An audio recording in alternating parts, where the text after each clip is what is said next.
حضرت عمر کے زمانے میں نا ایک نوجوان تھا، نیک تھا، مسجد جایا کرتا تھا رات کو. تو مسجد جا رہا تھا تو رستے میں ایک عورت نے دعوت گناہ دی. ابن عساکر نے اس کو لکھا ہے.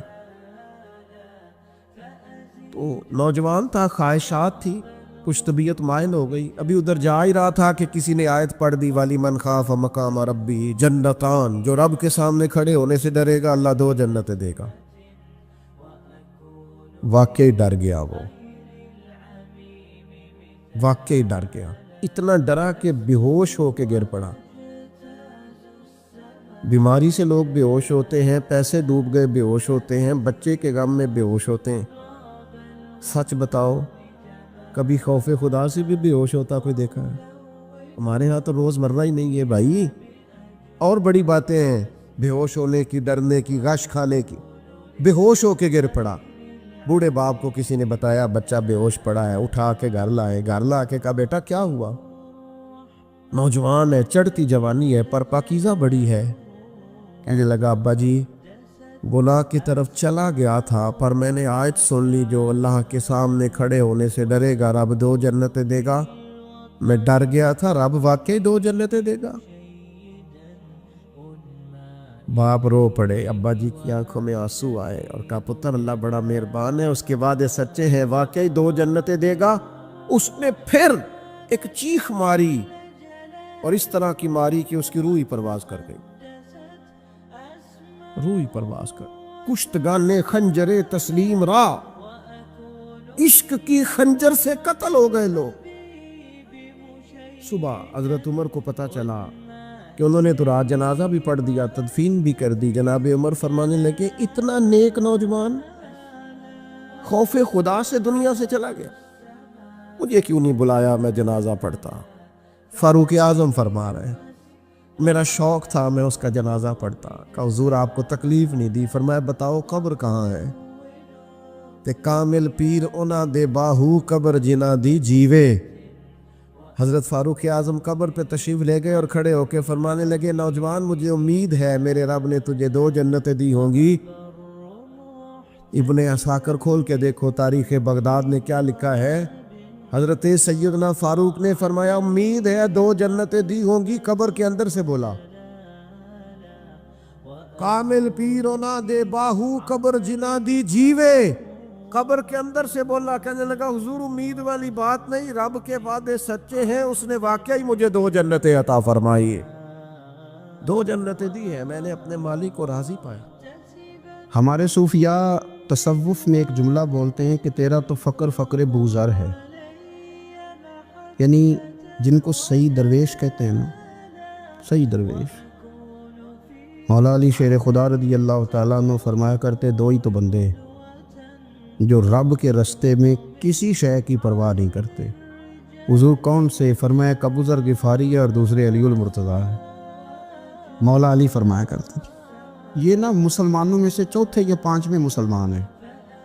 شروع سے ایک سلیم الطبع آدمی، کچھ لوگ طبعاً بڑے نفیس ہوتے ہیں، طبعاً اللہ کی طرف سے شروع سے ہی. ان کا جو قبیلہ تھا بنو غفار وہ رہزنی کرتا تھا، لوگوں کو لوٹ لیتا تھا. شروع میں یہ کام کیا لیکن جب کچھ لوگوں کی چیخیں کانوں میں گئیں تو چھوڑ دیا. فرمایا نہیں یار طبیعت نہیں مانتی. اور نبی پاک کا کلمہ پڑھنے سے پہلے ہی بتوں کی پوجا چھوڑ کے رب کی عبادت شروع کر دی. لوگ پوچھا کرتے تھے آپ عبادت تو کرتے تھے پر منہ کدھر کرتے تھے؟ فرماتے تھے جدھر وہ کرا لیتا تھا کر لیتے تھے. کسی نے انہیں بتایا کہ مکے میں ایک شخص ہیں جنہوں نے اعلان نبوت کیا ہے، آپ کی طرح کی باتیں کرتے ہیں. انہوں نے اپنے بھائی کو بھیجا، ان کا نام انیس تھا. پتہ کر کے واپس آئے، بھائی کہنے لگے ابو ذر ان کا نام جندب ہے، اصل میں ذر ان کے بیٹے کا نام ہے اور کنیت سے زیادہ معروف ہیں، ابو ذر غفاری کہلاتے ہیں. فرماتے ہیں کہ بھائی نے آ کے بتایا کہ وہ نیکی کا حکم دیتے ہیں، برے کاموں سے منع کرتے ہیں، صلہ رحمی کا پیغام دیتے ہیں، لیکن لوگ سارے مخالف ہیں. یہ چیز بھی بڑی کاؤنٹ ہوتی ہے، اسے نہ کاؤنٹ کیا کریں. لوگوں کی ترجیحات بدلتی ہیں، صبح کچھ دوپہر کچھ شام کچھ، اسے نہ کاؤنٹ کریں. انہوں نے اس بات کو کاؤنٹ کر کے بتایا کہ لوگ ان کے جو ہیں نا وہ مخالف ہیں سارے. تو حضرت ابو ذر غفاری کہنے لگے مجھے تسلی نہیں ہوئی، میں خود جا کے پتہ کروں گا. کہتے ہیں مکہ شریف آیا تو کسی ایسے آدمی سے پوچھ بیٹھا میں تو کچھ اور سمجھا تھا، وہ کچھ اور نکلا۔ مکے والوں نے بڑا مارا۔ مکے پہنچ کے پہلی جو چیز ملی وہ مار کھانے کی تھی۔ اب میں ڈرتے کسی سے پوچھتا ہی نہ، بھوک بھی بڑی تھی، رہنے کو جگہ نہیں تھی، حرم شریف میں لیٹا رہتا تھا۔ میرے نصیب دیکھو، مجھے ایک شخص نے آ کے ہلایا، کہنے لگے اگر مناسب سمجھے تو میں آپ کو دیکھ رہا ہوں کافی دیر سے، آپ کوئی پردیسی ہیں، آپ کا اپنا مہمان نہ بنا لوں؟ تو میں نے کہا آپ کا کیا نام ہے؟ کہنے لگے میرا نام ہے علی ابن ابی طالب۔ کہتے ہیں مولا کائنات گھر لے گئے، کھانا بھی کھلایا، جگہ بھی دی، سونے کو خدمت بھی کی، لیکن چونکہ میں تو پہلے ایک سے پوچھ کے مار کھا بیٹھا تھا، میں نے پوچھا نہیں میں کدھر آیا ہوں۔ رات رہے، اگلی رات بھی رہے، لیکن میں نے بتایا نہیں میں کس کام آیا ہوں۔ حضرت ابو ذر غفاری رضی اللہ تعالیٰ عنہ کہتے ہیں خود ہی مولا علی نے پوچھا بتا سکتے ہو کیسے آئے ہو؟ میں نے کہا راز رکھ لو گے؟ فرمایا بڑا کشادہ سینہ دیا رب نے مجھے۔ تو بات تو کہنے لگے یار میں تو محمد مصطفیٰ کی زیارت کرنے آیا صلی اللہ تعالیٰ علیہ وسلم۔ یہ بے نیاز لوگوں میں سے ہیں حضرت سیدنا ابو ذر غفاری۔ میں حضور کی زیارت کے لیے ہوں۔ حضرت علی کہنے لگے سویرے لے چلوں گا۔ انسان بزدل نہیں ہوتا، ہر انسان بزدل نہیں ہوتا، اور بلا وجہ ٹکراؤ کی پالیسی بنا لینا یہ بھی سیانے لوگوں کا کام نہیں۔ حکمت کے تقاضوں کے مطابق چلنا یہ بھی دلیر لوگوں کا ہی کام ہوتا ہے۔ حضرت مولا علی کہنے لگے صبح لے کے چلوں گا، پر حالات ٹھیک نہیں، شرارتی لوگ ہر جگہ ہوتے ہیں۔ اگر کوئی شرارتیوں کا ٹولہ ملا نا جو کھڑا ہوگا جاسوسی کرنے کے لیے کہ حضور کی طرف کون کون جا رہا ہے، تو میں نیچے جھکوں گا جوتے کا تسمہ ٹھیک کرنے کے لیے، لیکن آپ نے نہیں کھڑے ہونا، آپ نے چلتے رہنا ہے تاکہ کسی کو شک نہ ہو۔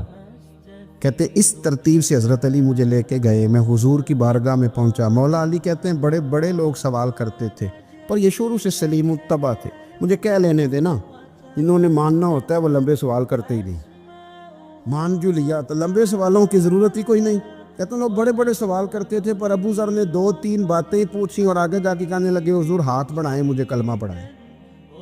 نبی پاک صلی اللہ علیہ وسلم نے کلمہ پڑھایا، فرمایا باہر جا کے نا ابھی ذکر کرنا کہ تم مسلمان ہو گیا، یہ ماریں گے۔ عرض کی حضور انہیں مارنے دے، میں آیا بھی مار کھانے ہے، انہیں مارنے دے دا۔ پڑا فلک کو کبھی دل جلوں سے کام نہیں، دار دل بھی نے کہا تھا پڑا فلک کو کبھی دل جلوں سے کام نہیں، اور جلا کے راکھ نہ کر دوں تو داغ نام نہیں۔ ماری تو کھانے آئے ہیں، مارنے دے، کرنے دے، اور جتنا لگانا ہے لگانے دے۔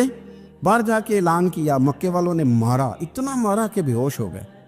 پھر کسی نے بتایا کہ تم نے گزرنا بھی ہے ان کے علاقے سے، بنو غفار سے، پھر ان کا پتہ بھی ہے یہ لوگ بڑے سخت ہیں۔ پھر چھوڑا۔ تپن بڑے جلالی تھے، زاہد مزاج تھے، فرماتے تھے کہ جو تمہاری ضرورت سے زیادہ ہے وہ سارا صدقہ کرو۔ کنز کے معاملے میں ان کا رویہ یہ تھا، صرف حضرت صدیق اکبر کو کچھ نہیں کہا انہوں نے، باقی حضرت عمر جیسے آدمی کو بھی کھڑا کر کے کہہ لیتے تھے یہ مال کیوں رکھا ہوا ہے خزانے میں، بانٹتے کیوں نہیں سارا؟ اور جناب عثمان غنی رضی اللہ تعالیٰ عنہ کے ساتھ تو باقاعدہ کئی دفعہ اس موضوع پر گفتگو کی۔ وہ کہتے تھے کہ جب اللہ کہتے ہیں قرآن میں کہ مال دولت جمع نہیں کرنی، تو وہ جو لوگ تھے وہ بھی بڑی شانوں والے تھے، وہ کہتے تھے کہ اللہ نے جب زکوٰۃ فرض کی تو مال جمع ہوتا ہے تو زکوٰۃ فرض ہوتی ہے نا، جب فطرانے کا کہا تو مال ہوتا ہے تو فطرانہ آتا ہے نا۔ تو آپ جو کہہ رہے ہیں وہ ٹھیک ہے، پر آپ اعلیٰ بات کر رہے ہیں تقوی کی، سارا بانٹو۔ تو حضرت ابو ذر غفاری کہتے تھے چلو ٹھیک ہے تمہاری بھی بات مان لیتا، پر یہ بتاؤ مدینے والے کا اپنا طریقہ کیا ہے؟ کہ بھئی حضور کا طریقہ تو وہی ہے جو آپ بتا رہے ہیں۔ تو فرمانے لگے پھر اس رستے نہ چلیں جو رستہ مدینے والے رسول کا ہے، اور حضور سے، نبی پاک سے عشق کرتے بڑا کھل کے۔ یہ صحابہ صفہ میں سے تھے۔ کلمے پڑھنے کے بعد چونکہ طبیعت جلالی تھی تو حضور نے بھیج دیا، فرمایا واپس جاؤ اپنے قبیلے میں تبلیغ کرو۔ واپس گئے، بھائی کو مسلمان کیا، والدہ کو مسلمان کیا، قبیلہ سارا مسلمان کیا، وہیں رہے۔ ہجرت مدینہ کے بعد آئے تبوک کے موقع کے قریب، اور حضور نے صحابہ صفہ میں رکھ لیا۔ نوکری کرتے مدینے والے رسول کی، دلیر آدمی تھے، بڑا قبیلہ تھا، پر ڈیوٹی کرتے، ڈیوٹی خدمت کرتے۔ ایک بیٹا تھا زار اس کا نام تھا، اس کی ڈیوٹی لگائی تم نے میرے نبی پاک کے اونٹ چرانے۔ ڈاکو آئے تو صاحبزادہ اونٹوں کی، اونٹنیوں کی حفاظت کرتے شہید ہو گیا۔ اور یہ انوکھا بندہ ہے جس نے شرط لگائی تھی کہ میں نے کالی سیاہ رنگ کی عورت سے شادی کرنی ہے، انوکھا بندہ ہے۔ ایک بیٹی تھی ایک بیٹا، بیٹا شہید ہو گیا، بیوی سے کہا تم نے نبی پاک کے گھر میں خدمت کرنی ہے، حضور کے گھر والوں، اور میں نبی پاک کی نوکری کروں گا۔ حضور کی خدمت کرتے، ہر وقت خدمت میں رہتے، اور حضور جب آتے نا، صحابہ صفہ میں یہ شامل تھے جو لوگ دین سیکھتے، حضور جب آتے تو سب سے پہلے آ کے حضرت ابو ذر غفاری کا پوچھتے، بلائیں، اور جب بات کرتے حضور تو بار بار ان کو مخاطب کر کے بات کرتے۔ حضرت ابو ذر غفاری رضی اللہ تعالیٰ عنہ کا نبی پاک سے اتنا پیار کہ ہماری بھی مشکل حل کر دی۔ ابو داؤد شریف میں موجود ہے، ایک دن کہنے لگا یا رسول اللہ صلی اللہ علیہ وسلم، اگر کوئی بندہ کسی سے پیار بڑا ہی کرے پر اس جیسے عمل نہ کر سکے، کوشش کرے کرنا، لوگ ہمیں کہتے ہیں نا جی پیار بڑا، عمل بھی تو کرو نا، بھی کرنا چاہیے، پر انسان ہے نا، غلطی بھی تو ہو ہی جاتی ہے۔ اب ہم عمل نہیں کر سکتے تو تم ہمیں پیار بھی نہیں کرنے دو گے، مہربانی کرو پیار تو کرنے دو نا۔ حضرت ابو ذر غفاری نے کہا، ابو داؤد شریف میں موجود ہے، یا رسول اللہ صلی اللہ تعالیٰ علیہ وآلہ وسلم، حضور پیار بڑا کرے پر ان جیسے عمل نہ کرے تو حکم کیا ہے؟ تو حضور نے فرمایا پیار سچا کرے، اللہ قیامت کے دن جس سے محبت کرے گا نا، اس کے ساتھ ہی دونوں کو اکٹھا فرما دے گا۔ تو حضرت ابو ذر نے فوراً کہا، حضور پھر مجھے آپ سے بھی بڑا پیار ہے، رب سے بھی بڑا پیار ہے۔ فرمایا فکر نہ کرنا، جنت میں اکٹھے ہی جائیں گے۔ اتنی محبت رسول پاک کی ذات کے ساتھ، حضور کی نوکری کرنا۔ ایک دن خدمت کرتے کرتے سو گئے، حضور مسجد میں آئے پتہ کرنے کہ ابو ذر آرام کر رہا ہے۔ یہ بھی مزہ ہوتا ہے، خیال رکھنا اپنے درویشوں کا، کیا کھایا کیا پیا کہاں سوئے۔ حضور رات کو آئے، یہ سوئے ہوئے، فرماتے ہیں حضور نے میرا انگوٹھا ہلایا، میں اٹھ کے بیٹھ گیا، حضور بھی میرے پاس بیٹھ گئے، اور میں ابو ذر بڑا پیار کرتے ہو، سونے آپ کو پتہ ہی ہے۔ کہا یار تو بڑی نوکری کرتا ہے، ایک دن وہ بھی آئے گا جس دن تجھے میری مسجد اور میرے شہر سے جانا پڑے گا، پھر کیا کرو گے؟ تو عرض کی حضور کسی کی طاقت ہے مجھے آپ کے شہر سے نکالے؟ میں تلوار نکال لوں گا۔ نبی پاک نے فرمایا تلوار نہ نکالنا، جہاں تمہیں بھیجا جائے چپ کر کے چلے جانا۔ حضور کب تک؟ فرمایا جب تک اللہ تیری اور میری ملاقات نہیں کرا دیتا، یعنی وصال تک۔ یہ واحد شخص ہیں کہ حضور کے وصال ظاہری کا وقت آ گیا تو فرمایا کوئی میرے ابو ذر کو بلاؤ۔ جب یہ آئے تو حضور لیٹے ہوئے تھے، یہ جھکے نبی پاک کی طرف، حضور میں حاضر ہو تو حضور نے پکڑ کے سینے کے ساتھ لگا لی۔ میرے رسول پاک صلی اللہ علیہ وسلم کی خدمت میں ایک دفعہ عرض کرنے لگے، حضور مجھے صوبے کا گورنر بنا دے۔ تو نبی پاک نے فرمایا ابو ذر میں عہدے پسند نہیں کرتا، تو تمہیں بھی میں کہتا ہوں عہدہ نہ لینا، تمہیں بھی کہتا ہوں عہدہ نہ لینا۔ فرمایا ابو ذر میں جو چیز اپنے لیے پسند کروں گا تمہیں بھی اسی کا مشورہ دوں گا، تم بندے اچھے ہو پر یہ کام تمہارے بس کا نہیں ہے۔